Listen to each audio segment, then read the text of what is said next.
So what's happening again? The used buy box fiasco is back, and this just happened right like a couple of months ago, and then it happened last year as well. And essentially what's happening is, say you're an FBA bookseller and you're selling your books as FBA, fulfillment by Amazon. Normally you will get the buy box, you will win the buy box over merchant fulfilled sellers. So for example, say you're on a listing and you're selling XYZ book, and let's just say there's 5 merchants at $8 is the lowest price, and then someone's at $8.25, $8.50, $9, right? Those are the merchant sellers, but maybe there's 3 FBA sellers, maybe at $17.99 and then $18.99. Usually the buy box will go to the lowest price FBA over the merchant sellers, and this is the way that it's been for a long time. And you might be thinking, why would an Amazon customer pay $18 versus $9? Well, it's because they want the books and the product shipped to them quickly. They want to deal with Amazon. When they buy through the FBA program, they think that they are buying from Amazon, right? And they get their items shipped really, really quick. So for the longest time, myself included, and many people, we sell items that are more expensive than some of the offers that are merchant fulfilled because we know we're going to get the buy box. And the buy box is so important because the buy box is how you're going to get your sales. Say there's 100 sales on a specific listing.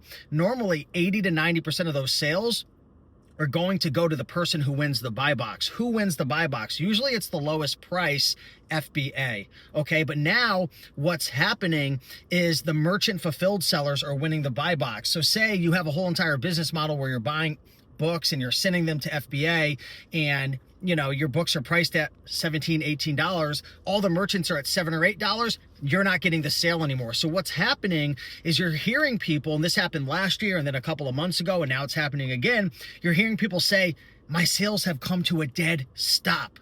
And it's not everybody, but a lot of people are reporting 30% down in sales, 40% down in sales, 50% down in sales.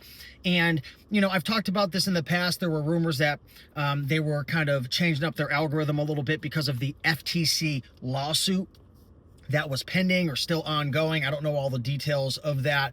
Some people were saying that they were experimenting with different things. I mean, there's a lot of different theories out there. I'm not going to even pretend like I know exactly what it is, but it really seemed like the FTC lawsuit, was kind of like what people were thinking in terms of why Amazon was doing this, because I know Amazon was getting attacked for essentially like unfair pricing and, misleading customers to paying more. But the reality is customers are willing to pay more if they get more value. This is why so many people are so freaking stupid. It's like, if a customer gets way more value, they're happy with paying more money. It's when you pay more money and you don't get more value where customers are unhappy. But, I'm not here to get into all the politics and whatnot. What I'm here to talk about is, if you're a bookseller and your whole business is based on FBA and your whole business is based upon selling used books, the question is, are you able to see the writing on the wall?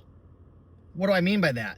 The writing on the wall is Amazon is essentially stealing your sales, right? They're giving the sales to the merchant fulfilled sellers. The writing on the wall is that maybe they're testing things out and eventually they're going to stop giving the FBA prime bump to FBA people for used items. And the reason I'm not talking about new is because you don't see this happening at all with the new buy box. This whole entire issue is only happening for the used buy box, from my understanding, right? Based on my research, and I'm in the forums, I'm networking with, many, many different sellers. So the question is, are you able to read the writing on the wall? If you are frustrated and your sales keep tanking and you're not happy with the inconsistency of your sales, if you're pissed off at what Amazon's doing, you've got to answer the question, right? Are you going to continue to do the same thing over and over again and hope that Amazon changes, right? That the buy box get fixed, that this is just a little algorithm, experiment, and you're okay with your sales tanking for a bit? Or are you going to say to yourself, you want to know what? I don't like what they're doing. I read the writing on the wall, and I'm not telling you that this is what the writing is on the wall, that it's 100% guaranteed that used FBA is screwed. I'm not saying that at all, but the question is, are you going to keep getting bullied around with Amazon, or are you going to do something different? And one of the recommendations that I have, and I'm not here to tell anybody what to do, right? I'm just kind of giving suggestions and trying to add some value, is maybe you want to look into diversifying a little bit. Maybe you want to look into flipping new items, right? I don't recommend flipping books as new, but for example, in my business, I flip 100% new. I rarely sell books anymore. And I've talked about this in other videos, but I do eBay to Amazon flipping. Again, you can, attack new products with different methods. I'm not here to tell anybody to do what I do, but in the last 30 days, I've done over $107,000 selling new products. I'm talking new DVDs, new CDs, new board games, new toys, new office supplies, printers, electronics, tools. I've made tons of videos on my channel. And the reason I bring this up as maybe an idea to think about is because the new buy box isn't affected at all. Matter of fact, the reason I like to sell new over used, I'll give a couple of reasons. Number one, the items sell way faster. Number two, the buy box, it's just so much easier to read. There's less price tanking. The items sell a lot faster. You don't have to, another reason is you don't have to be testing things as much. Now, I know with used books, there's not really too much testing. You're just flipping through, making sure it's not, abused with highlighting, water damage, making sure the binding is good, making sure it's it's in decent condition. So that's not a big deal. But, if you were to sell like used, not toys anymore, because actually Amazon doesn't even allow that. That's another scary thing. Amazon just secretly came in and just wiped out the used market for toys. So I'm thinking to myself, is this something maybe Amazon is gearing towards in the future? And I don't want to fearmonger and freak everybody out, but is this something that Amazon is starting to go in that direction of maybe they don't even want to mess with used items anymore? I don't know. First of all, let me ask you a question. Amazon, and for you guys, how does Amazon even allow people to sell used products on their platform? But here they are, they're these like crazy sticklers for invoices. We want invoices, and we want good invoices from the manufacturer. We won't accept eBay. We won't accept the thrift store. We won't accept this or that. But you allow used products to be sold on your platform. Nobody's going to have an invoice for selling used, because if it's a used product, for the most part, and obviously there's some exceptions to the rule, because maybe you're a big, new seller and you have all these used items and you have invoices and you're buying from distributors and you're, I don't know, you're liquidating it on Amazon, but I feel like you would sell it on eBay. So it's really weird how they just wiped out the used market for toys, which is interesting. Now they're doing all these used freaking buy box experiments, and they're kind of like kicking the FBA sellers and the and the MF sellers are getting the buy box. So it's like, I don't know, like if I was a used bookseller right now, I'd be a little bit worried. I'm not saying to quit selling books. I'm not saying books aren't great. I think books are amazing. Like if you go on my social media, till this day, most of my content is book selling. And even though I'm not doing it a ton anymore, it's the best way to get started. It's the least amount of risk. You don't need a ton of money. It's the highest quantity of items you'll be able to sell without a ton of restrictions, because a lot of people might say, well, Steve, I would love to sell new toys and new games and electronics and tools, but I'm restricted. And that is true. You're going to be restricted on a lot of these items, and it takes hard work. It takes time. It takes, getting ungated, maybe going to lego.com and buying some products and getting ungated for Lego. And maybe you get, a keychain, you get ungated in Disney and Lego at the same time. But now, and let's just be real, I'm going to talk about the good and the bad. Now, even Amazon is making it harder and harder to get ungated. More and more of my students and friends submit invoices, and Amazon just rejects it, and they have to do it 6, 7, 8 times. So that's another battle now, because it's like, if you want to sell new, you're going to be restricted on a lot of the stuff, and you really got to fight for getting ungated. But the cool thing is, at least in my business, and I don't mean this in like a braggadocious way. That's one of my new favorite words, braggadocious. I don't even know if it's a real word, but in my business, it's become easier and easier to source items, because it's become harder and harder for people to get ungated in a lot of the brands that I can sell, right? Like Hasbro, for example, selling Transformers, selling Lego, Disney, Marvel, right? Star Wars. Like, I kill it in these brands because there's not a ton of competition. People don't want to spend the money, which I get. They don't trust Amazon getting ungated. But the reality is, I don't deal with any of these buy box issues at all with new. So, the cool thing too, and again, I'm not here to pitch you on doing eBay to Amazon, although if you want to do it, I'm running a 50% off sale on my eBay to Amazon course for the next, I think, 24 hours. I was running a Halloween sale. So if you guys want to learn how to flip new items, eBay to Amazon, like I do, again, I've done over 100,000 the last 30 days. I'll put a link down below.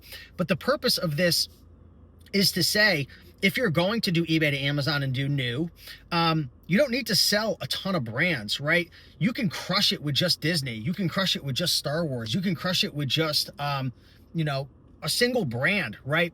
Some of the brands that I sell, I flip them 20, 30, 40, 50, 60, 70, 80 times a month. And I have multiple ASINs within the brand. But, you know, here, I'm not here to convince you of it, but I'll tell you right now, the new items, they're selling super fast. I'm not having any problems. There's way less price tanking. There's way less competition. There's way more people who think that, oh, if you sell new items, you're going to get kicked off and they're going to Section 3 you and ask for invoices. I haven't noticed really any difference at all. And I'm not talking from theory. I'm talking from firsthand real life experience, not only myself, but having over, you know, 1,500 students, over 2,000 students in my eBay to Amazon masterclass and reselling freedom and talking and networking and having a Facebook group. I don't notice really any difference between people getting in trouble with used versus new. What I do notice is the people who get in trouble are selling items that are super duper popular. Okay. There's certain brands, there's certain products that if they're selling 40, 50, 60, 80 times a month, those are the items that are going to get you in trouble compared to what I sell. Most of the new DVDs that I sell and CDs and toys and games and board games, they're selling 1 to 10 times per month. They fly under the radar. They're discontinued. There's not a ton of sellers. The brand's not on the listing. IP alert's not going off. Keepa, if you look at the offer count, it's steady for years. There's no huge drop-offs. The brands don't care about these items. And while they might only sell 1 to 10 times a month, if there's only 2 or 3 sellers on the listing, there's going to be way less price tanking and there's way more consistency and just confidence that you have in the items. But, you know, to kind of circle back, the writing's on the wall. If you're whining and complaining and you're upset and you're pissed off, I get it. Like Amazon, lately they're just giving gut punches to everybody. And it's not just the sellers, you know, I own a couple different tools, right, that I'm a part of. GoToLister, E2A Master Sheet, Replun Catcher. So we're not only on the selling side, but we're on the development side.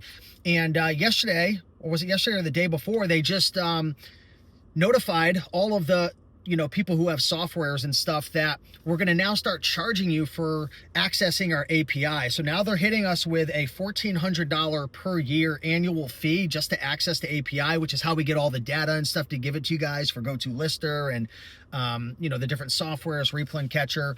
And if you go over certain limits, it's going to cost you thousands of dollars per month extra. Or if you want to get to like the middle tier, now they have, it's $1,400 a year annual fee plus $1,000 a month. And I'm not here to complain. I'm just saying the writing is on the wall that Amazon, these big publicly traded companies, they get you in the door, you know, and then over time they squeeze you and they squeeze you and they squeeze you. And you have to understand how to kind of move around and navigate. And, you know, we're going to have to make a bunch of changes on the software side now, and prices might go up on some things, and it's the way it is. It sucks, but you have to kind of navigate through the jungle and the sharks and the issues and the changes. And there's a lot of changes going on right now. So all I'm trying to say, I'm not trying to like make anyone feel bad. I'm not trying to convince people to do what I do. Honestly, I can only share what I'm doing, right? I'm just, you know, I'm just one person with an opinion. I'm one Amazon seller, but I don't see any of these issues on the new side. And if I was all books, all used, if I really wanted to stay in the Amazon game for the long term, I would start to diversify out of books, right? Not like 100%. I'm not saying leave books, but if you're doing 100% books right now, maybe do 20% new DVDs, right? And new games and try it out. I think you're going to notice that the new stuff, it sells fast, right? And if you target certain categories like, you know, new DVDs and new CDs and new board games and stuff, the return rate's very low. The return rate does go up, probably double, if not more, if you start dealing with like tools and electronics, but that's more advanced. And I don't really recommend that to people like if you're brand new to like flipping on Amazon and stuff. But yeah, just a couple ideas that I'm throwing out, guys. You know, let me know what your thoughts are. This is an open discussion, an open forum. I'm just kind of sharing my ideas and thoughts. I don't like to see a lot of my bookseller friends suffer, right? I want to see you guys thrive and grow. And, you know, I'm not saying to quit. If you're killing it and none of this stuff affects you, keep doing it, right? But if you're getting to the point where you're so fed up and you're like, I know I need to change and adjust, maybe start looking into some new products, right? The buy box is not affected, at least not right now. So let me know your thoughts, guys. Much love. I appreciate you guys. I'll see you in the next one. Have a beautiful day.